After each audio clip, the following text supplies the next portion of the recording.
Hi there, my name is Caitlin Bandy and this is my channel BandysBooks, and today we are here to talk about female authors. This is Women's History Month, and while I've been reading some amazing female authors, I thought I would compile a list of 12 of my favorites.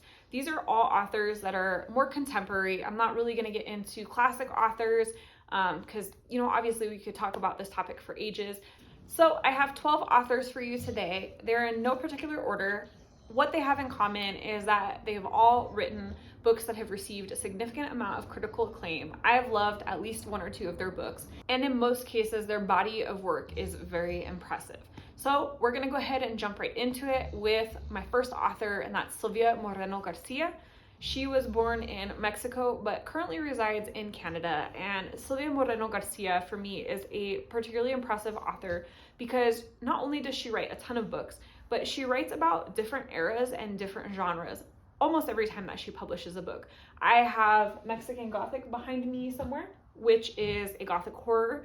I have Gods of Jade and Shadow behind me over here, which is kind of a fantasy adventure.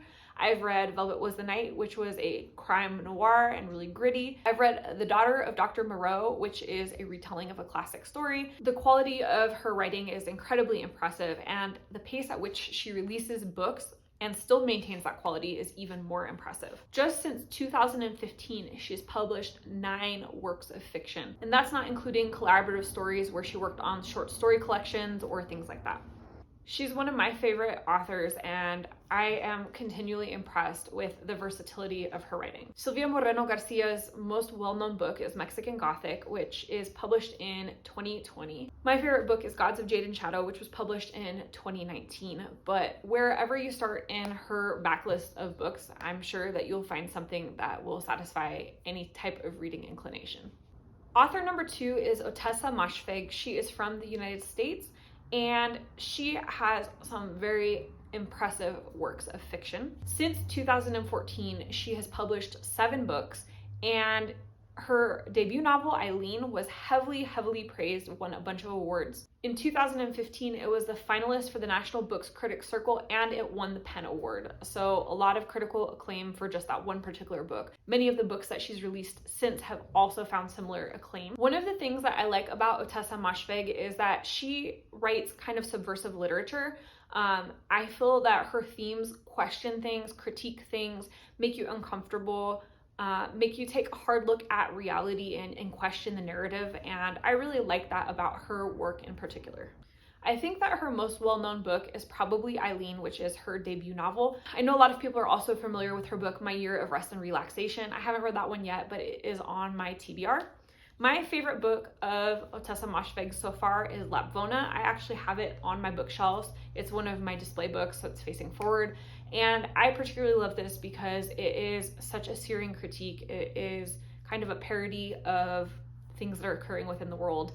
And while it is very disgusting and gross and it makes you feel really icky and squeamish, it's all very purposeful and intentional. And I think her writing is just brilliant. Author number 3 on this list is Madeline Miller. She's also from the United States. And while Madeline Miller is not as prolific of an author, she hasn't published quite as many books as some of the other authors on this list. The 2 books that she has published have been some of the most well-loved and well-respected retellings of classic Greek mythology. Her book Circe is kind of held up as a gold standard of mythology retellings, and her book The Song of Achilles is often held up as one of the most beautiful modern tragedies that exists.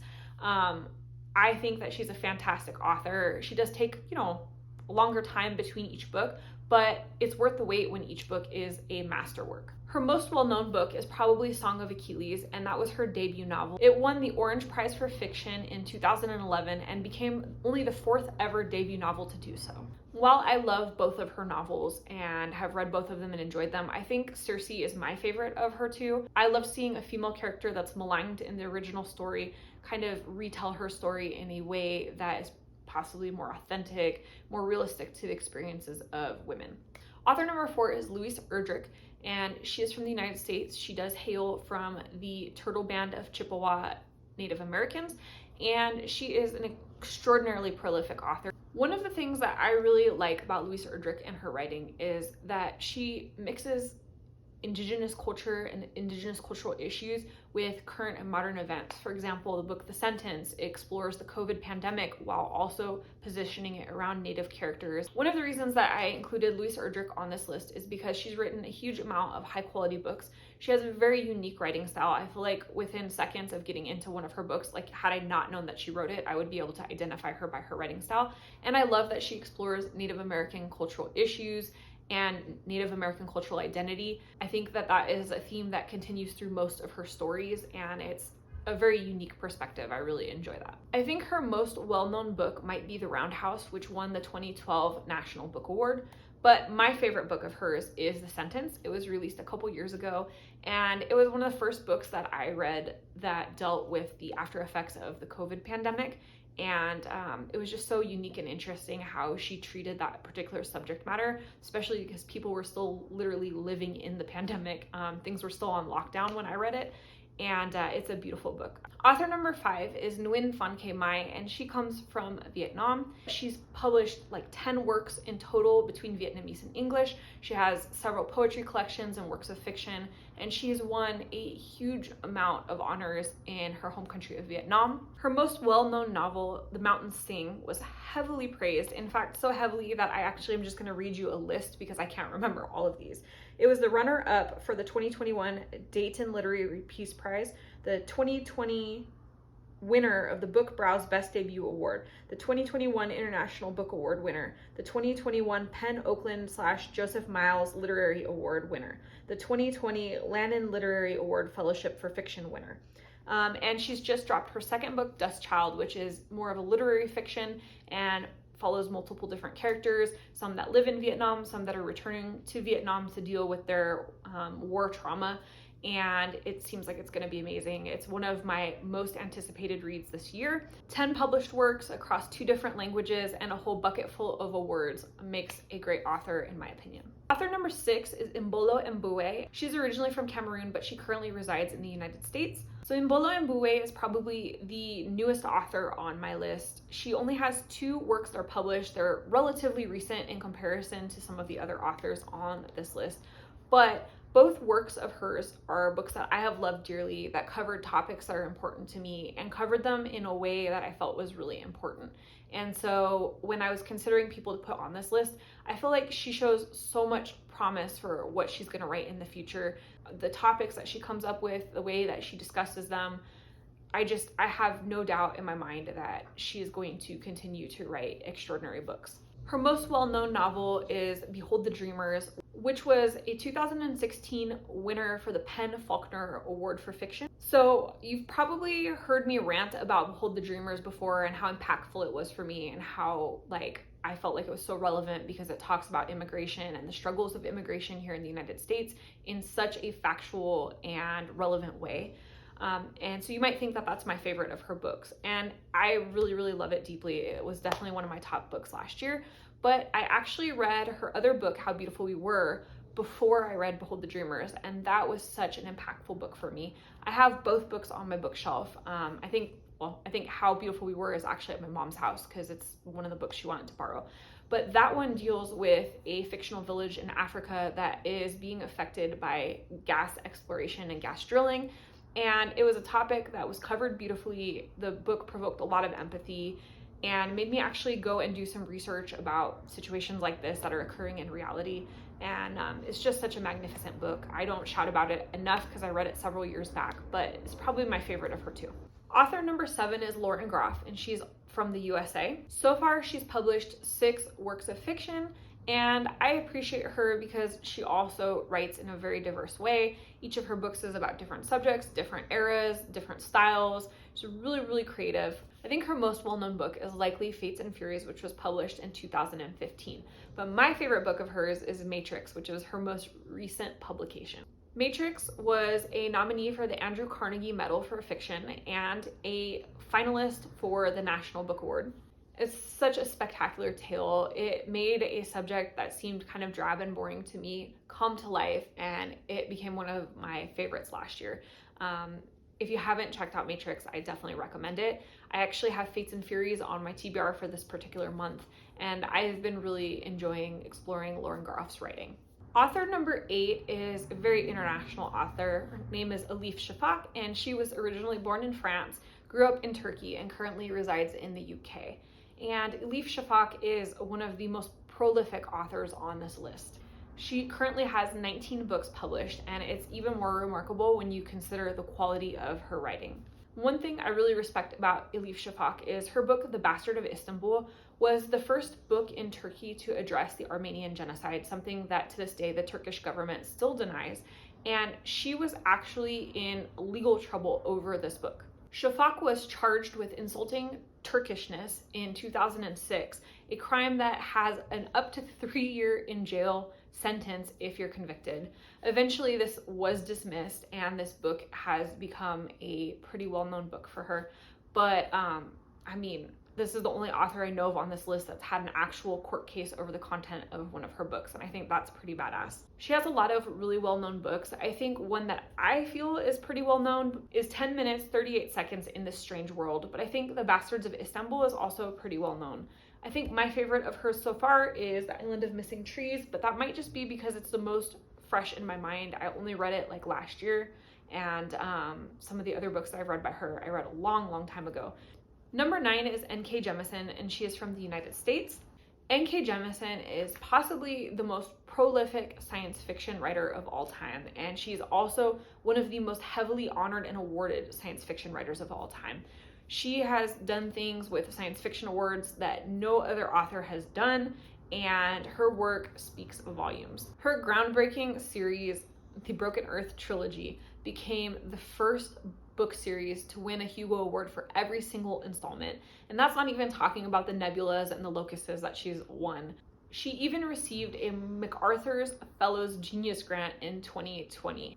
And on top of it, she's got 11 books and then several novellas on top of it, and she's always turning out new works. I have her book, The City We Became, on my TBR this month, and I'm really looking forward to it. I think that her most well-known books are probably the Broken Earth trilogy because, like I said, they won Hugo Awards for every single installment. And that's also probably my favorite of her work so far, but only because that's the only series of hers that I've read so far. Possibly this could change by the end of the month. Author number 10 is R.F. Kuang. She is originally from Guangzhou, China, and she is now currently living in the United States. So far, Kuang has produced 5 works of fiction. 3 of them were a part of a series, and 2 of them are standalone pieces. All of them are diverse and cover different topics and different themes and different eras and different genres.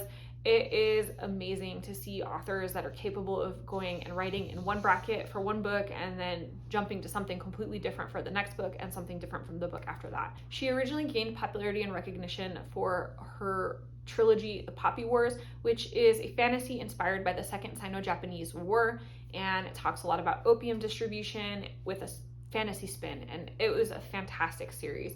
Since then, she's jumped into dark academia with her book Babel, and satire with her most recent release, Yellowface. Her Poppy War trilogy was nominated for Nebulas, Hugo's, Locusts, and the World Fantasy Awards. I think that at this time, her most well-known book is probably Babel, but my favorite of hers is the Poppy War trilogy. I thought that was such a fun, clever, interesting fantasy. I loved that it was anchored in an actual real-world conflict and then fictionalized. I thought that the coverage of the actual conflict was spectacular. If you're a fantasy fan, definitely should be reading this one.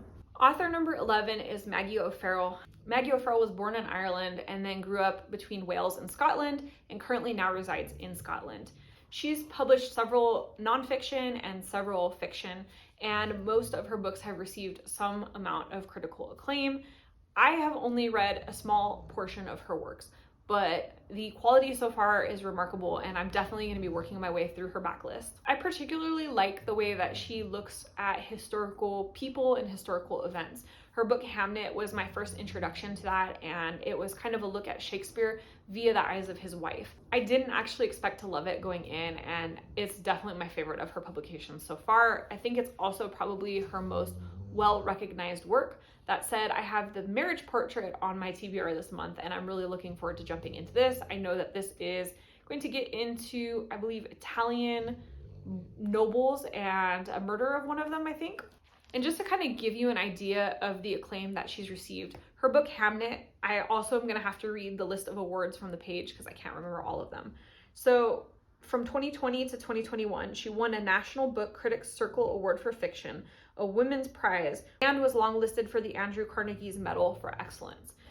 All deservedly so. I think most people really have enjoyed Hamnet. And author number 12 is Jessamine Ward. She is from the United States. I included her in this list because so far she has about 5 books of fiction as well as a handful of novellas.